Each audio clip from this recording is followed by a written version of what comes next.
Hey, welcome back. Long time no see. Thank you for hanging in there with me.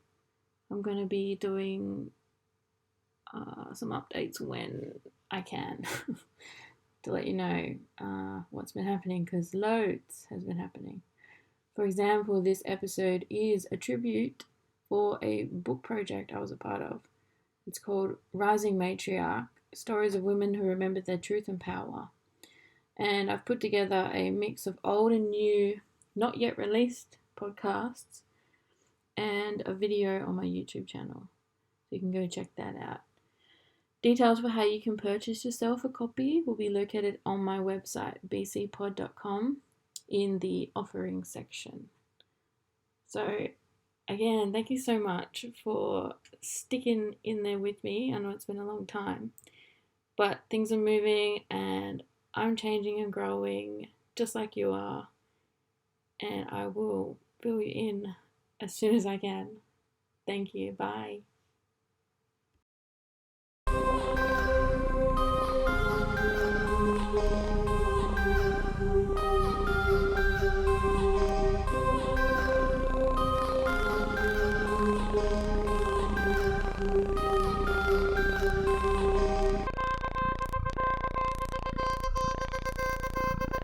Now, before we get started, what I would like to say is that I'm very, very proud of what you've done with this pod. Aww. I was there when you were planning it and talking about it, and it was just a concept out there in the air. And now, look at what you've done. I look at these amazing people that you've been able to talk to.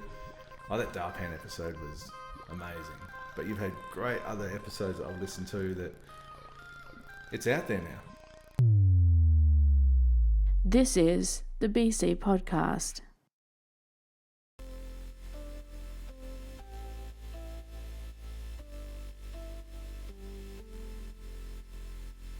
With everything that I do, and I've really only been doing it for a year, and it's the best part is when someone's like, oh, this totally helped me, or this, like, as you know, with yours as well and the work that you do, like, it really is the best part. It makes it totally worth it. And it's so funny, even you and some people, whenever they message me, they're like, I'm so sorry for, bothering you or whatever, and I'm like, what? Please let me know whenever the mood strikes you. Like it makes it so much more juicy and fulfilling when I get messages like that. It's just awesome. I always pinch myself. I'm like, are they talking about my work? It's so awesome.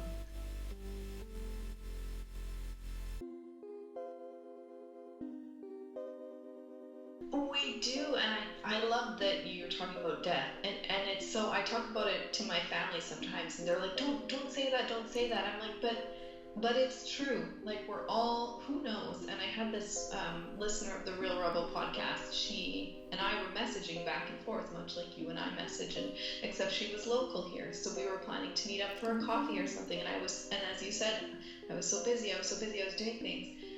And then I messaged her I was having a girls' night, with sitting outside by the fire, and I invited her, and it was her mom answered the message and said, I'm sorry, but Sage has passed away in a car accident. And it hit me like a ton of bricks. I had never met her, but I felt connected with her. And again, much like I feel connected to you, you've said, and we've both said a number of times, we're like soul sisters, and there's just that instant kind of recognition.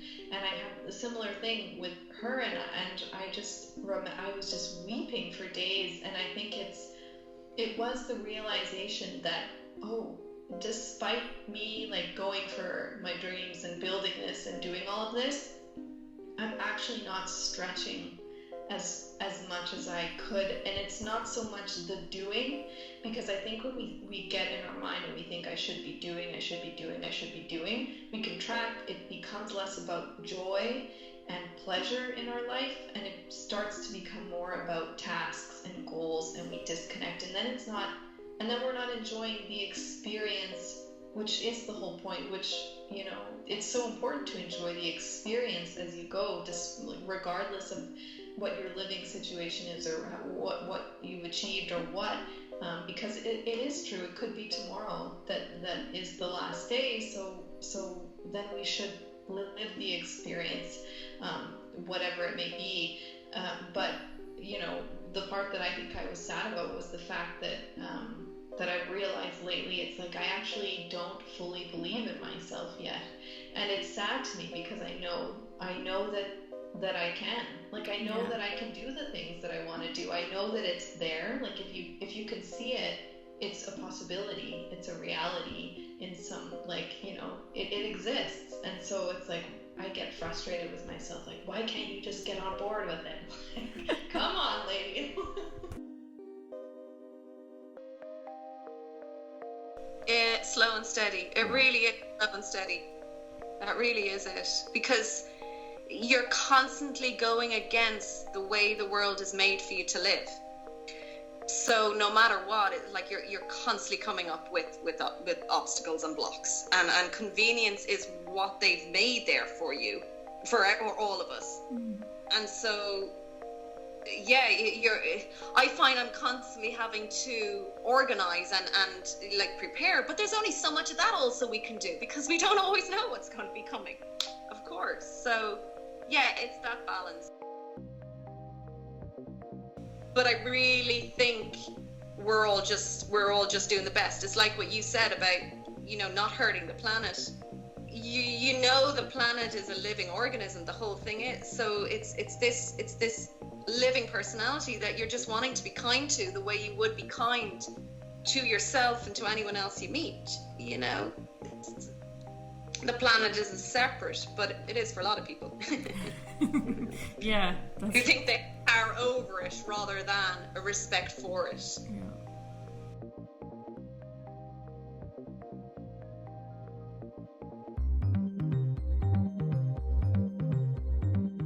When I was going through that breakup, it was essentially the morning after that the big, I guess, event or awakening happened, and that's when everything like fully opened up, and I was like, whoa, I can channel now. I don't think you have to be, you know, like born special or anything like that. I think you just have to dedicate yourself to the practice, do the work, and you absolutely can get there. The big passion that came through for me was around energy healing. And so in 2016, I started receiving all this guidance around how the way that people heal energetically needs to shift. And particularly, you know, getting mindful of that a lot of the energy healing tools and modalities come from, you know, a long time ago. And that's great. You know, I value lineage so much. But at the same time, the energy of the planet right now is evolving, and it's very different now to even say, you know, 200-300 years ago. In all of that, what I learned was that there was actually so much truth in all of it, because the Hindus were teaching me to love, and the Muslims were teaching me to love, and the Baha'is were teaching me to love, and Jesus was teaching me to love. And so I was like, cool, like that part I get.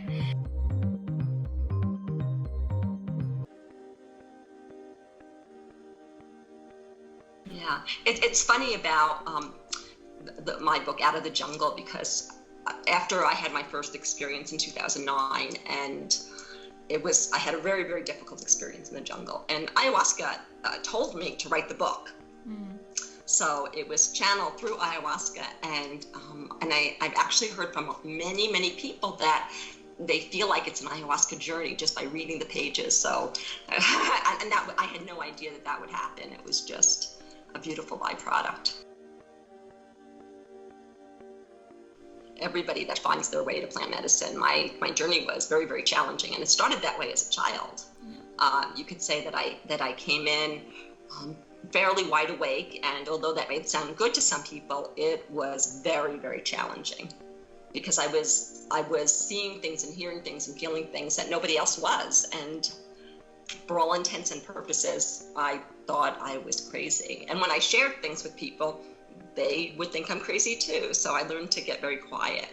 And then by the time I was about 11 or 12, I was old enough to get a New York City public library card. And I spent all my free time at the library bringing stacks of books home on every topic imaginable: psychology, parapsychology, metaphysics, you name it. I could not get enough. And of course, this is before the internet.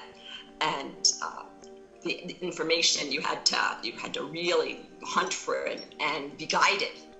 And so the books that I was led to or were led to me, they all were a piece of the puzzle. And I started to realize that guess what? I wasn't crazy because I had a different perception of reality.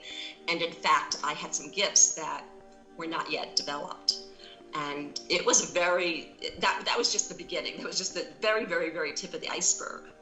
And as time went on, I began to understand, what those gifts were and how to use them. And when I was about 17 years old, I met a woman. Her name was Dottie Maxim, and she was an extraordinary woman, very eccentric, and she gave classes on psychic ability and invited me into her home for special gatherings of very, very psychic people. And for the first time in my life, I was with a room full of people who were seeing things and feeling things and hearing things just as I was. Wow.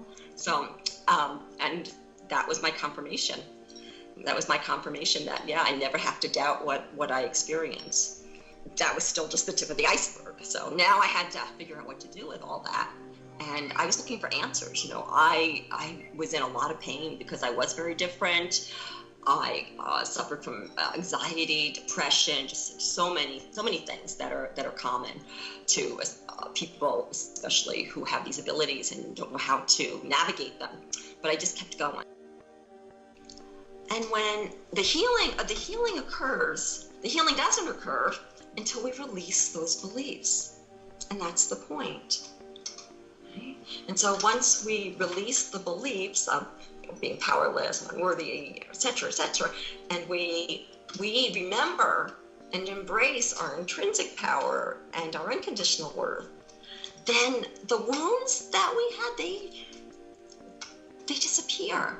Disappear.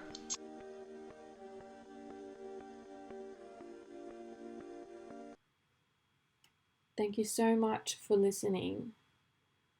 Please remember to look after yourself. I don't want anything to happen to you. Please try as hard as you can to love yourself each day just a little bit more. And please remember to put yourself first because you deserve it. Every single part of you is truly amazing and so beautiful. You are a complex creature and you're completely welcome here.